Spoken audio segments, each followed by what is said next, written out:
So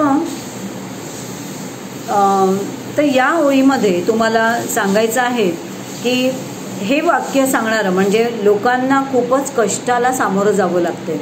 तर हे सांगताना तुम्हाला त्या कवितेतल्या कोणत्या ओळीतून तुम्हाला असं दिसून येतंय त्याबद्दल बोलायचं आहे. उदाहरणार्थ तुमच्या इकडच्या द लाईन्समध्ये तुमचं येणार वी शॅल ओव्हरकम म्हणजे आम्ही एक दिवस नक्कीच ओव्हरकम होऊ म्हणजे आम्ही एक दिवस नक्कीच सक्सेसफुल होऊ. दुसऱ्या ओळीमध्ये दुसरं वाक्य जे आहे दे do not have equal status and friendly relations with their people in society today म्हणजेच की त्यांना समान हक्क किंवा समान असं वागणूक मिळत नाहीये किंवा त्यांना मित्रत्वाच्या भावनेने कोणीच समाजामध्ये वागवत नाहीयेत. तर हे या वाक्याचा असा अर्थ असणारी वाक्य साधारण कुठली असतील तर they do not have equal status म्हणजेच हे असा अर्थ सांगणारी वाक्य we shall walk hand in hand we shall walk hand in hand. मग तुम्हाला ती वाक्य बाजूच्या बी कॉलममध्ये लिहायची आहेत. आता मी फक्त तुम्हाला ए कॉलममधल्या वाक्यांचे अर्थ सांगते. बी मध्ये वाक्य तुम्ही शोधून लिहायची आहेत. Other powerful people are trying to frighten the people singing the poem. हे गीत गाणाऱ्या लोकांना इतर जे काही लोक आहेत इतर ज्यांच्याकडे पॉवर आहे ज्यांच्याकडे सत्ता आहे असे लोक घाबरवायचा प्रयत्न करतायत पण हे लोक म्हणतात की आम्ही घाबरणार नाही आहोत. मग या त्या अर्थाचं वाक्य तुम्हाला बाजूच्या कॉलममध्ये लिहायचं आहे. The people singing the song are not free today. गाणारे लोक जे आहेत ते आज मुक्त नाही आहेत.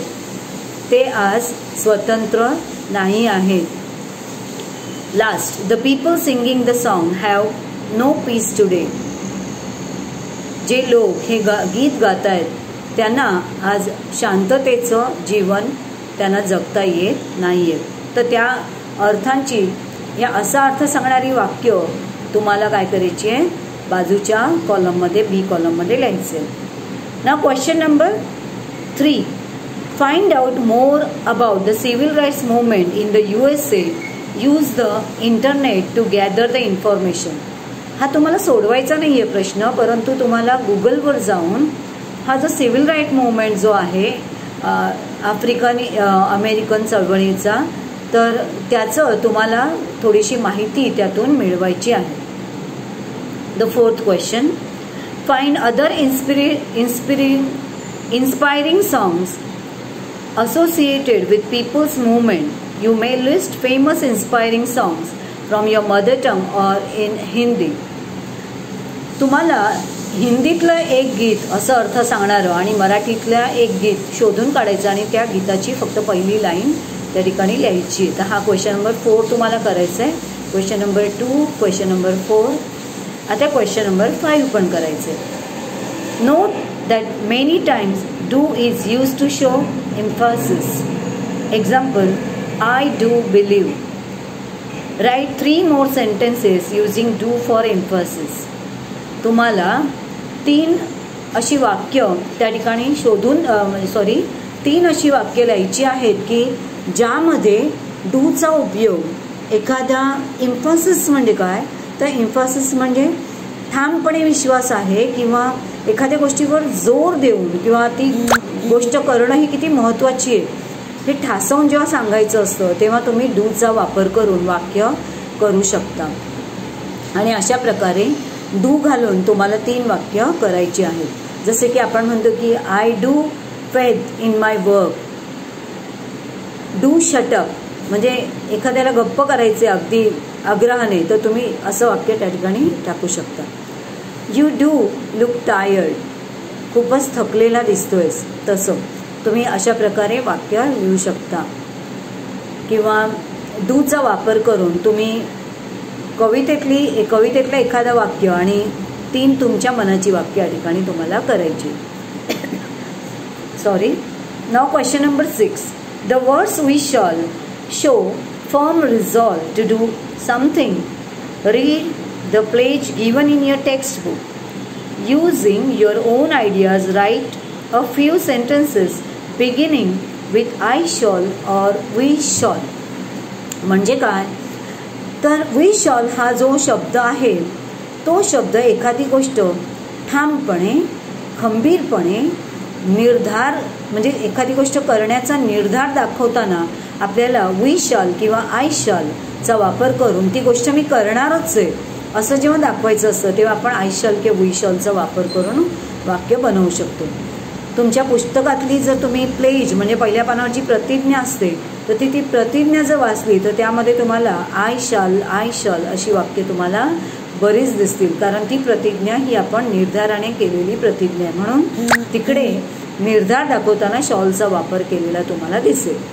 तर तुम्हाला आय शॉल किंवा वी शॉल ने सुरू होणारी अशी तुम्हाला साधारण किती वाक्य करायचे, आय शॉलची 2 वाक्य आणि वी शॉलची 2 वाक्य तुम्हाला या ठिकाणी करायची आहे. जसे की for example I shall break through all the hurdles किंवा आपण म्हणू शकतो आय शॉल कीप असं एक वाक्य घेता येऊ शकेल की I shall grow trees, I shall save water. म्हणजे ही गोष्ट मी करणारच आहे असा निर्धार जेव्हा दाखवायचा असतो तेव्हा आपल्याला शाल या क्रियापदाच्या टू बीच्या भविष्यकाळी रूपाचा वापर करता येतो. तर आता तुमच्या लक्षात आलं असेल की आपल्याला काय काय अभ्यास करायचे. अभ्यासामध्ये आपल्याला सर्वप्रथम इंग्लिश वर्कशॉप पेज नंबर 36 वरचं question number 2, question number 4, 5 and 6 करायचं. त्यानंतर आणखी एक छोटासा अभ्यास मी तुम्हाला देते तो पुढच्या तासासाठी असेल. पेज नंबर 37 वर तुम्हाला या ठिकाणी इंग्रजीतलं साहित्य म्हणजे इंग्रजीतलं लेखन साहित्य किती वेगवेगळ्या प्रकारचं असतं, त्यांची वेगवेगळी नावं काय असतात त्याची बरीचशी लिस्ट दिलेली आहे. तर ती लिस्ट तुम्हाला लिहायची आहे म्हणजे पुढच्या तासाला तुम्हाला ती पाठवायची. आता आज नाही करायचे ते, पण तुम्ही तोपर्यंत ते शोधून ठेवणारा डिक्शनरीतून त्यांचे अर्थ. त्यामध्ये इंग्रजी साहित्य जे असतं त्यामध्ये folktales, parable, horror story, fairy tale, detective story, mythology, realistic, anecdote, childhood stories, political, comedy, satire, inspirational, motivational, comics, fables, science fiction, fantasy, historical, adventure, wit and humour, romantic, school story, social story with a twist, tragedy, moral stories. कथांचे किंवा साहित्यांचे एवढे प्रकार दिलेले. तुम्हाला एकच करायचं आहे की पुढचा तास येईपर्यंत मधल्या 8 दिवसामध्ये तुम्हाला या प्रत्येक शब्दाचा डिक्शनरीतून अर्थ शोधून आपल्या पुस्तकामध्ये लिहून ठेवायचं आहे किंवा मग आपल्या वहीमध्ये लिहायचं आहे, कारण पुढच्या तासाला मी हा अभ्यास देणारच आहे. तर सुंदर हस्ताक्षरामध्ये त्या प्रत्येक शब्दाचा अर्थ बाजूला लिहून काढायचे. ओके. तर आता आय होप की तुम्हाला ही कविताही समजली असेल आणि त्या कवितेवर आधारित 3 ते 4-5 प्रश्न मी तुम्हाला छोट्या एकेका वाक्यातले पाठवणार आहे. तर त्या प्रश्नांची उत्तरं आणि इंग्लिश वर्कशॉप तुम्हाला दोन्ही लिहायचं आहे, सोडवायचं आहे. माझा अभ्यास मी क्लिअर सांगितलेला आहे. कुणीही विचारू नका की टीचर आता कोणता अभ्यास करायचा आहे आणि काय करायचं. सो चला कविता एकदा गाण्याच्या रूपात आपण म्हणूया.